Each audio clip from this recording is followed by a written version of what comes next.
So I've crashed a wedding reception once in my life.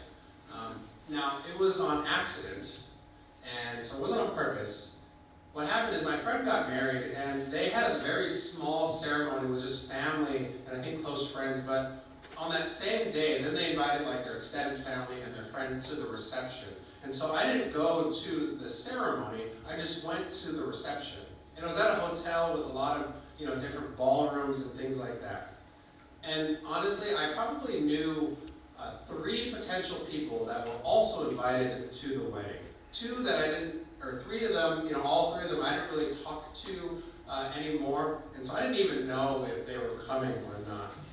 And so I went to the hotel where the reception was, and I saw, in the hotel room, outside of one of these ballrooms, all these other Asians standing outside the ballroom. And since the bride, my friend, is Chinese, well, I thought I was just in the right place. So I did what, any normal human being does in this situation. I stood in line at the bar for like 10 minutes. And then I realized that, this doesn't look right because the groom's Caucasian and there are only Asians here. And so I started realizing, I don't recognize any of these people. So I went into the ballroom to see if I had a seat or a table. And lo and behold, I didn't. Turns out I was just in the wrong ballroom. I was at the right hotel, but I was in the wrong ballroom. And there are just 2 wedding receptions that happened to be going on simultaneously in the hotel. And so that's my one and only time that I've crashed a wedding. Now the thing is, I only really stuck around that long because I clearly looked like I belonged. And no one thought no one was the wiser. Now even though I didn't belong, it still looked like I belonged. And when it comes to churches and people who look, act, believe, or are more closely like us, they're more likely to be treated as if they already do belong.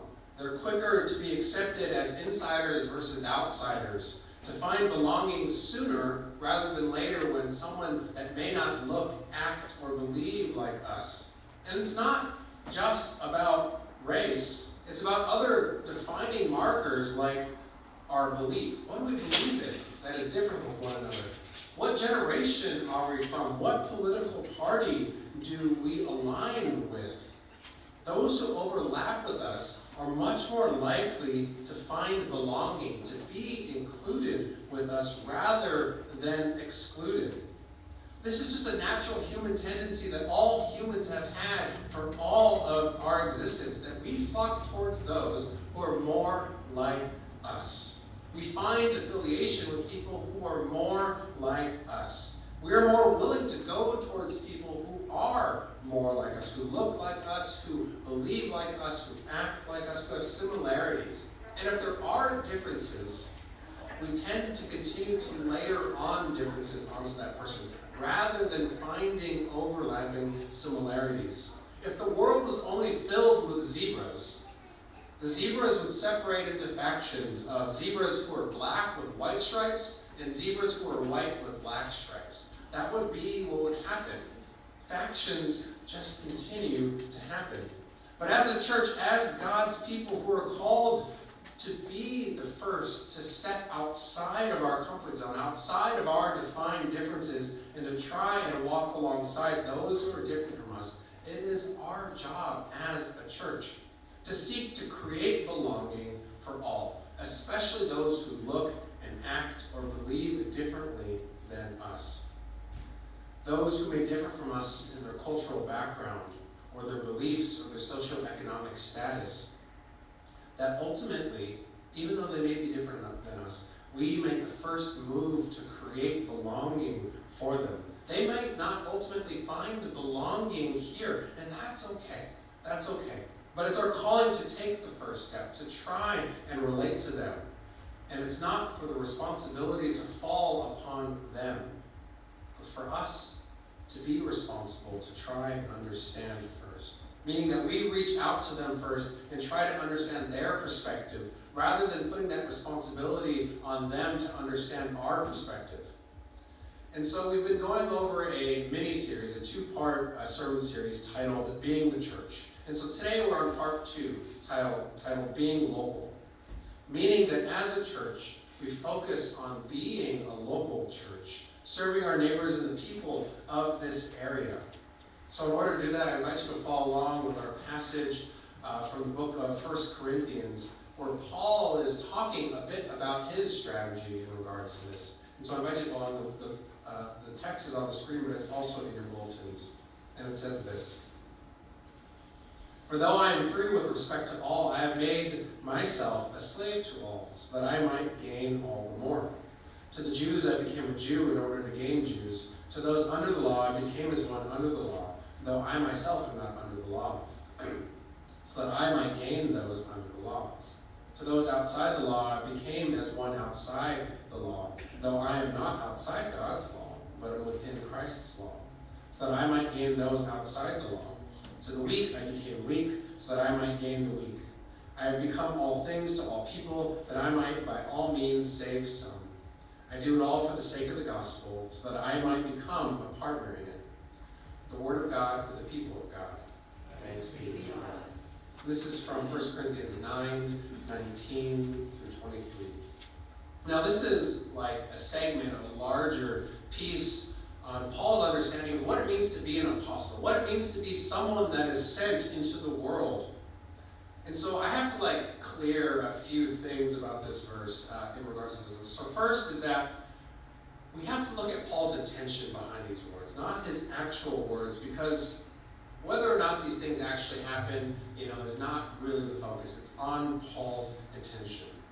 The first thing that we have to realize is that Paul is a person of privilege. He was not a slave. And in an empire with a ton of slaves, being a free male Roman citizen as he was, he had a lot of privilege. So how this passage would be read by slaves, who are actually at the margins of their society, is just problematic. Because a free person is exploiting and using the experiences of an enslaved person to just simply make a point. That's the first thing we need to know. The second thing is that when Paul says that he has become all things to all people, we really have to understand, once again, the intention behind these words. We can't be all things to all people. And Paul wasn't either. Multiple times there are circumstances where he was chased out of cities by the people that he wasn't able to reach. He was whipped and tried and left for dead because he was not able to fully reach a population. And that's not because he failed. By no means does that mean that he was a failure, but it's just simply that his statement is better understood within its intention and not the actual wording. And the last thing that I want us to know about this is that one of the biggest issues within the Corinthian church was that they were going through the fact that they were continuing to faction, that they weren't unified, that they had no unity in this church. They were splitting over the smallest things, from teachings that they followed, from teachers that they were following, to belief about Christian practices, to theological beliefs. All of these things were splintering the church. So what is Paul's intention? I interpret Paul's intention to be that he is encouraging the Corinth church to walk alongside people who are different from them. Are they willing to cross over from their differences that are going on in this church and to be with people who are different than them? They are so fractured along any sort of belief, any sort of question that they asked, that no one was willing to budge and cross over to walk alongside of their brothers and their sisters who simply believed slightly differently from them. They continued to root themselves and make themselves known by their differences, to be stubborn about them and not willing to budge. So Paul's intention is to say that the role of the apostle, the role of the person sent, is to cross over and to walk alongside those who are different. And that's how Paul approached his own ministry as an apostle.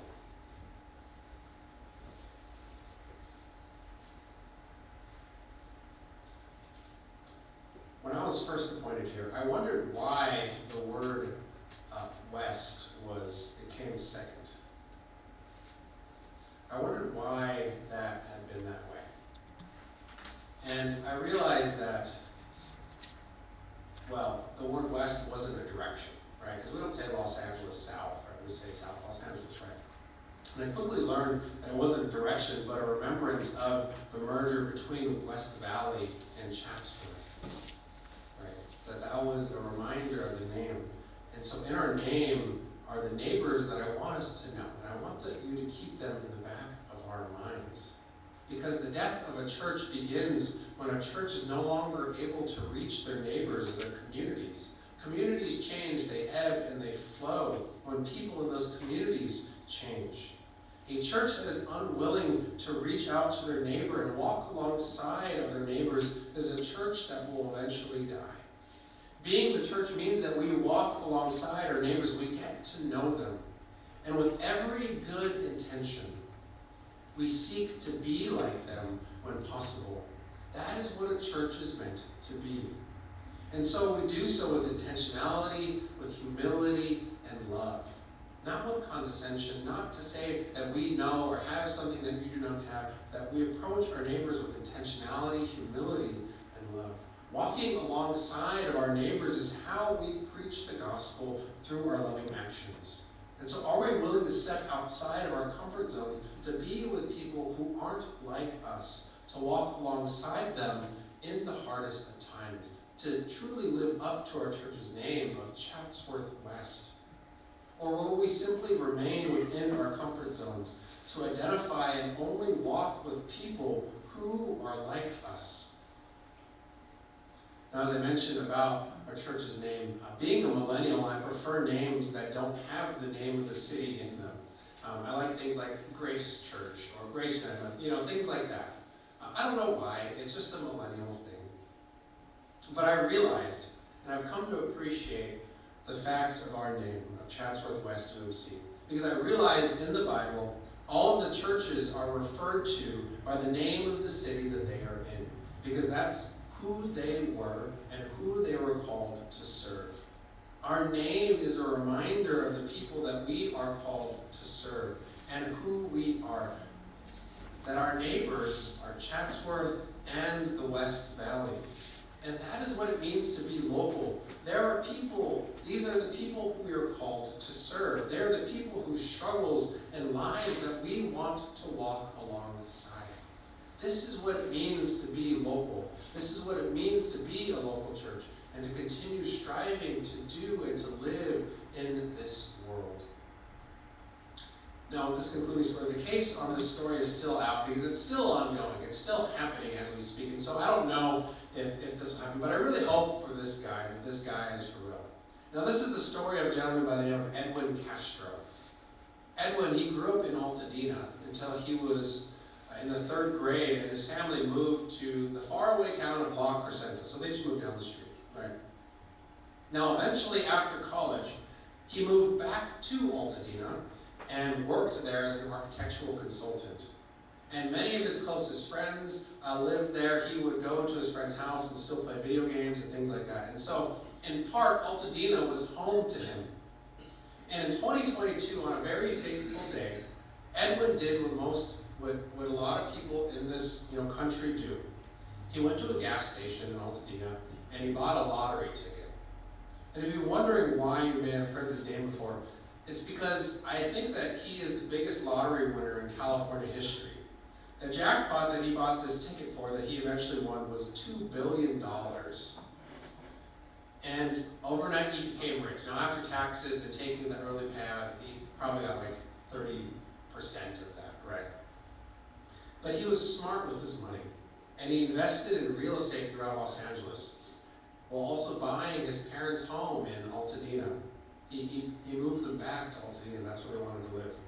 But of course, this is where the story happens. During the LA fires, his parents' home suffered major smoke damage. It didn't burn down, but it suffered major smoke damage. And with his attachment to the area, Edwin, because of that, has been purchasing tracts of land in Altadena with the purpose of rebuilding homes in the area and selling those homes to families that want to move in the area. He wants to help restore Altadena to the way that he remembers it, the way that he knew it when he grew up there. And he seems legitimately set on doing this to the best of his ability. As of October this year, he's invested $10 million into the area with 15 parcels purchased. While others in the area have been petitioning the California government to enact laws that prohibit large hedge funds from purchasing large tracts of land, or predatory investors looking to make a quick buck on a terrible catastrophe of the situation, locals like Edwin have sought to help rebuild what Altadena was to him, a family neighborhood where people could raise their families like he was raised in. Despite his incredible riches, Edwin still continues to be local with the people in Altadena and is seeking to serve them in their darkest moments. He could have simply just gone away to his, to wherever he bought his house and just not turned back. He could have simply just ignored it and just simply have gone on his way. But it doesn't seem like he sees himself as anything other than an Altadena resident. This is what it means to care and walk alongside of our neighbors, to be with them no matter what. And we don't turn our backs to them when we change, when we move out. Even if there are differences, that we still choose to cross over those differences and walk alongside of our neighborhood. Amen?